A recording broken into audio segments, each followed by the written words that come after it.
Hello everybody, welcome to today's lecture on recycle.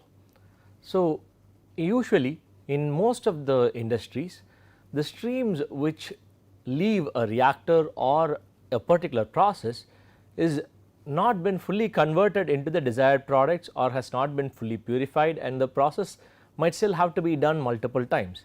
So, in such a scenario, setting up multiple processes or equipments for the same process would not be cost effective. So, what people do is the streams which are leaving the process will be sent back into the process for further processing.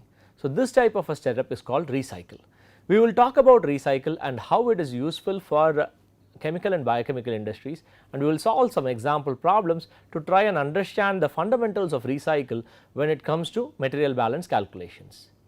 So, what happens is reactions, if you consider reactors, reactions never go to completion. In most cases you would always have incomplete or partial reactions. That is why we learnt all the terminologies associated with them and we were performing calculations related to them. So, in this case what happens? The unconsumed reactant which leaves the reactor is a wasted resource. If you just discard it, you are actually throwing away money because you have spent a lot of money to procure these reactants. So, you would not want to waste them. So, instead what you do is you can try to separate these unconsumed reactants using some downstream operation and send this back to the feed. So, now your feed not only includes the fresh feed which has been purchased, but also includes the recycle which has been taken from the process and sent back into the system. So, this particular process is called as recycle and it helps in reducing costs associated with a process. A term recycle ratio is used to define how much of the component is being recycled. So, it is defined as the ratio of mass of recycle to the mass of fresh feed. So, this can be done for non-reacting systems also. For example, distillation is one system where you can consider having recycle. We will look at different examples for such a scenario. So, look at this process. The first process shows two different feeds entering into a process and leaving as products. So, you have another system where you have two processes connected to each other.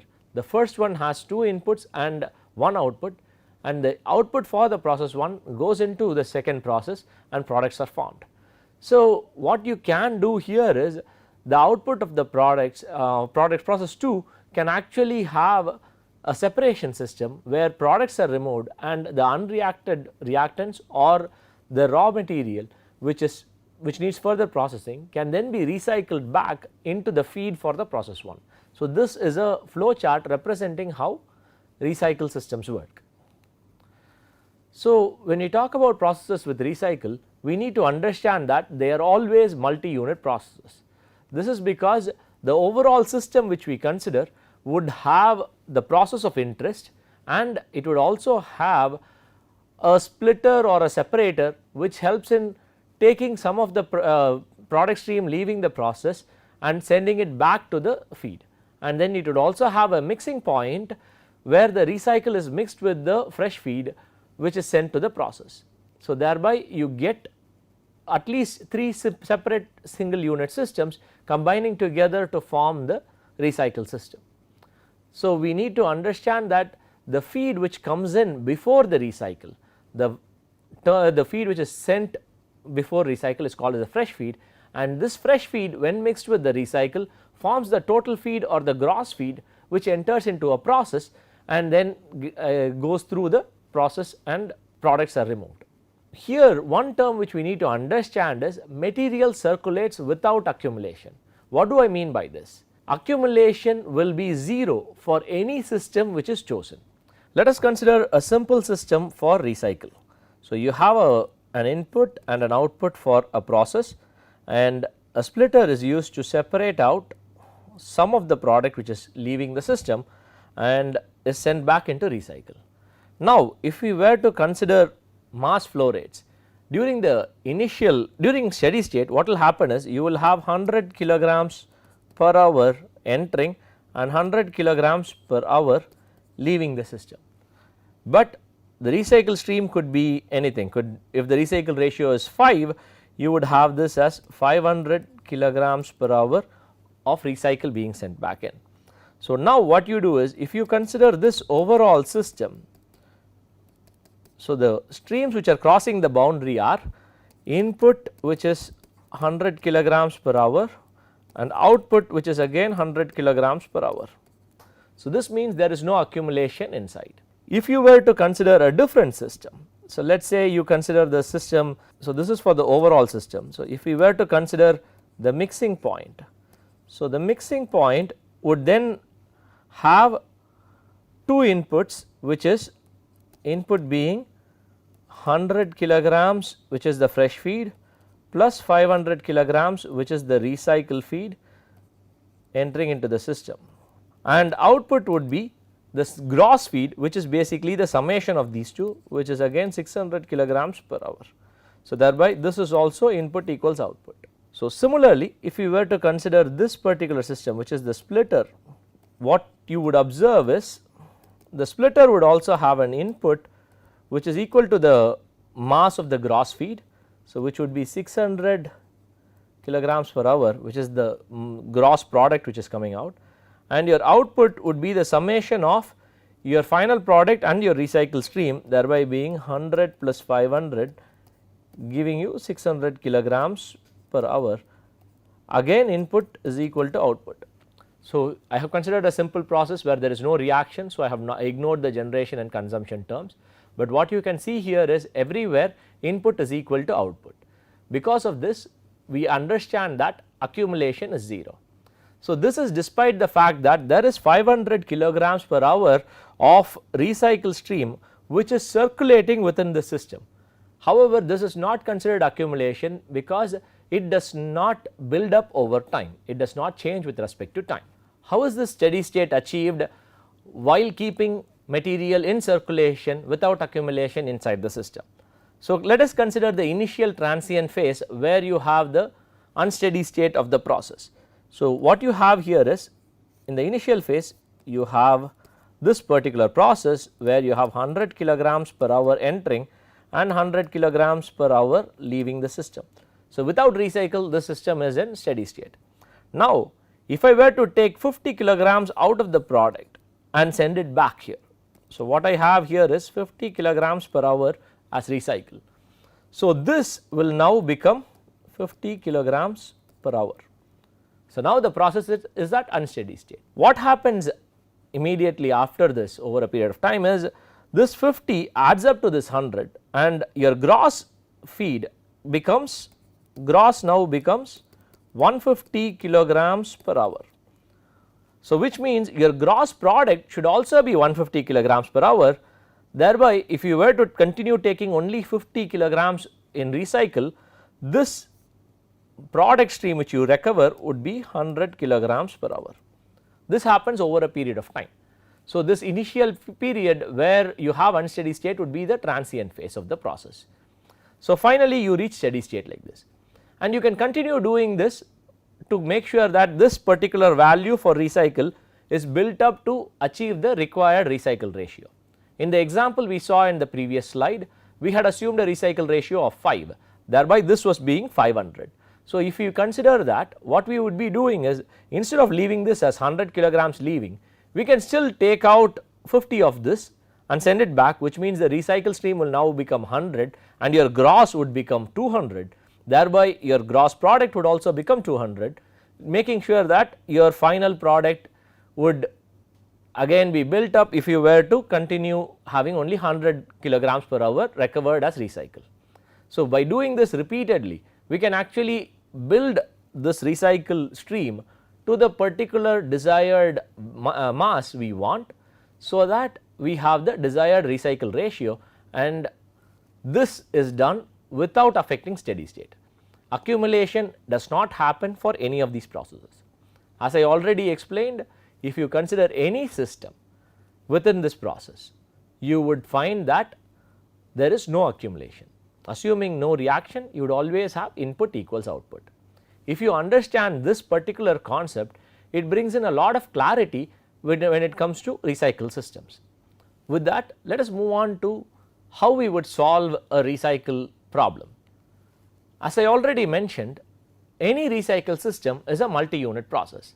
Just like any other multi-unit process, identifying the right system to study is a very crucial aspect for performing calculations. So, if you consider this example where you have a mixer and a splitter and the process with a recycle stream, you end up having multiple systems which you can consider. You can consider the overall system, which basically engulfs the mixer's process and the separator, or you could consider the mixer as a system or the process as a system or the separator as a system or combinations thereof. So, identifying which system you want to start with will help in solving the problem. So, this would be similar to solving any other multi-unit process. Let us consider recycle systems without reactions. Some processes where you have such recycle without reactions would be distillation, crystallization, heating and refrigeration and so on. So, in distillation we already saw that separation is not complete. You always have some separation and you would have a mixture leaving both in the bottoms and in your distillate. So, it is important to recycle to ensure that you get the highest level of purity. Crystallization again is a process where you might want to send it back in so that the saturated solution can be further cooled to get more crystals out. Heating and refrigeration are systems where you perform recycle to ensure that the energy which is present in these materials which are leaving is utilized to ensure that the process uses the energy rather than wastes it by throwing it out of the system. So, let us take distillation as an example. So, here is a process which describes distillation. What you see here is a feed which is entering into the system, which is the distillation system, the feed entering into the distillation. So, you would usually have two particular products leaving. So, you have one which is the bottoms product and the other which is the distillate product or the overhead product leaving the system. So, the overhead product which is leaving the system leaves with the volatile components. So, this has all the volatile components and this is basically cooled down to make sure that some of the volatile components are condensed to form the liquid and this liquid is sent back in the name of a reflex. Similarly, the bottoms product which contains the non-volatile components or the less volatile components, so to be more accurate it would be less volatile components, this leaves as the bottoms product and this can actually be recirculated back into the distillation column through something called a reboiler. So, this reboiler makes sure that the liquid stream present in the bottom gets evaporated so that the vapors are sent back in. By doing this repeatedly, you ensure that there is a high percentage of separation and you get a highly pure product. So, by doing this you would get a highly pure product which is the overhead product, and your bottoms product would also have more of the less volatile components and making sure that your separation is quite efficient. Let us see a couple of example problems which will help us in understanding this and understanding how to perform material balance calculations for such a system. Seawater is to be desalinized using reverse osmosis. The scheme is shown here in the figure. You are asked to use the data given in the figure to determine the rate of brine which is being removed and rate of desalinized water which is being produced and the fraction of brine leaving the reverse osmosis cell that is recycled. So, we need to calculate how much brine is being removed, which is B, and how much desalinized water is being produced, which is D, and we also need to find the fraction of brine which is leaving the reverse osmosis cell that is being recycled. So, we need to know what the recycle stream would be. So, let us see how we can go about calculating these values. Just like any other material balance, the first step for solving this material balance problem would be identifying the basis. So, in the problem statement it has been given that 1000 pounds per hour of seawater containing 3.1% salt is entering, which means our basis will be 1000 pounds per hour of seawater fed. This would be the basis we start with. So, now the next step is to identify the right system to study. We have the information about the concentration of salt in the fresh feed. We also know the concentration of salt in the brine waste and the concentration of salt in the desalinized water. So, this means using this particular system as the overall system would be a good way to start. So, now assuming the overall system as the system of interest, let us start writing the balance equations. We can write a total balance equation which would be 1000 pounds per hour of feed which is coming in will be equal to B, which is the brine waste leaving, plus D, which is desalinized water leaving the system. So, the next balance we can write would be the salt balance. So, if you were to write the salt balance, it would be 0.031 times 1000 equals 0.0525 times B plus the concentration of salt in the desalinized water is given as 500 ppm, which means it would be 500 times 10 power minus 6 times D. So, now we have two equations and two unknowns.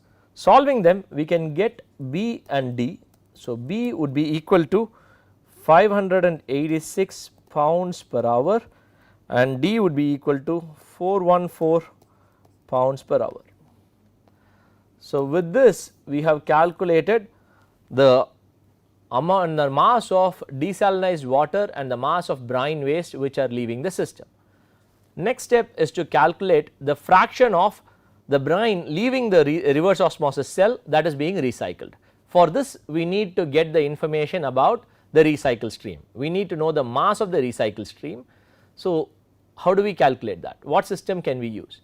There are two systems which can be chosen where the recycle stream will cross the boundary. Those would be the mixing point and your splitter. Considering that we can write only one balance equation for the splitting point, it would be wise to start with the mixing point because we would have two unknowns to solve for in this particular equation. So, let us look at the mixing point as the system of interest. For the mixing point we can write the total mass balance as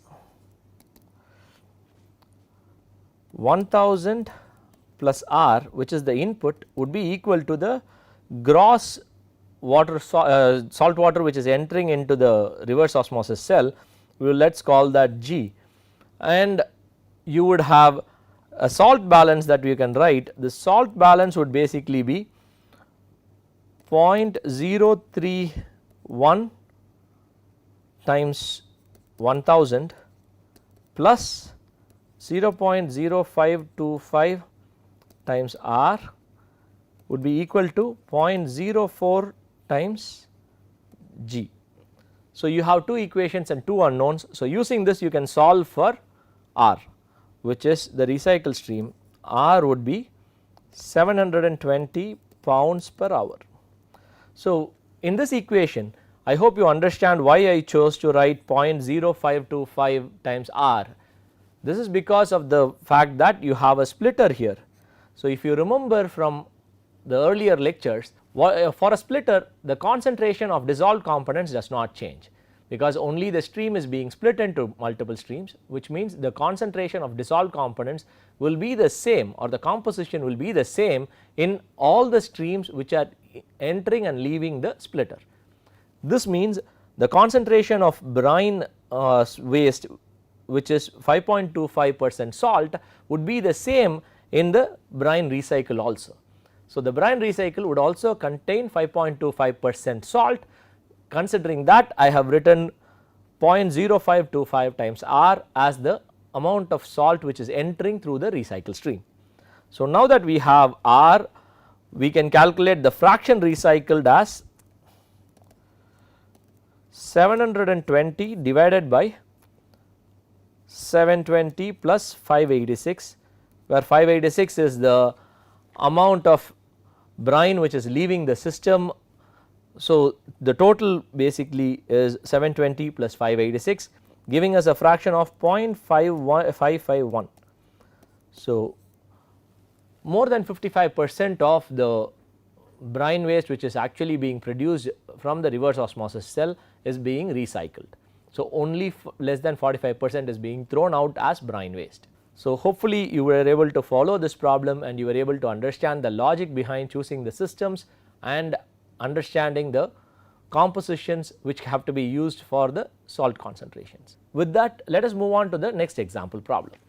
The protein purification system of continuous affinity recycle extraction combines the advantages of well accepted separation methods like affinity chromatography, liquid extraction and membrane filtration, while avoiding the drawbacks inherent in batch and column operations. The technical feasibility of the CARE system was studied using beta galactosidase, which is using an affinity purification as the test system based on this process given below. What is the recycle flow rate in terms of milliliters per hour in each of the stream? Assume that the concentrations of U are equivalent to the concentrations of beta galactosidase in the solution and that steady state exists. So, what has been given to us is this particular stream contains a feed into the absorbing stage and a waste, and you also have a desorbing stage which has a desorbing buffer and a product which is leaving the system. You also have recycle between the absorbing stage and the desorbing stage which are happening both ways.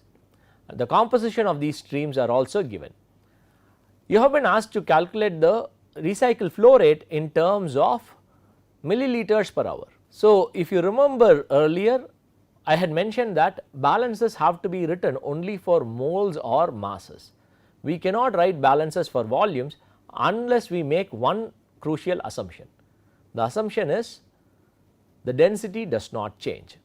So, as long as the density does not change, we can assume that the volume is also conserved. So, making that assumption for this problem, we would be able to solve for the volumetric flow rate of the recycle stream. So, let us start with identifying the bases.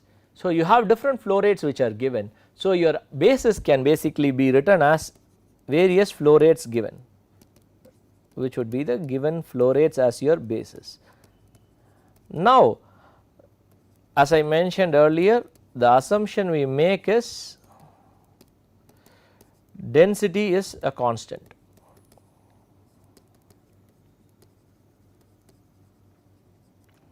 So, the next thing we have been given is steady state is maintained.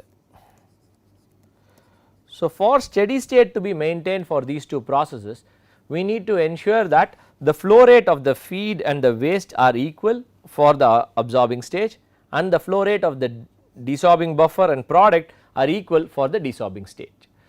This can happen only when the volumetric flow rate of the recycle is the same for both these streams. So, the recycle flow rate, volumetric flow rate would be equal for both these streams. With that, we now have to choose a system to identify what this flow rate for the recycle would be. As we want the recycle stream to cross the system boundary, we could either choose the absorbing stage or the desorbing stage for as the system for performing the calculations. In this case, I have chosen absorber as the system of interest for performing calculations. We could either write a total balance or a component balance.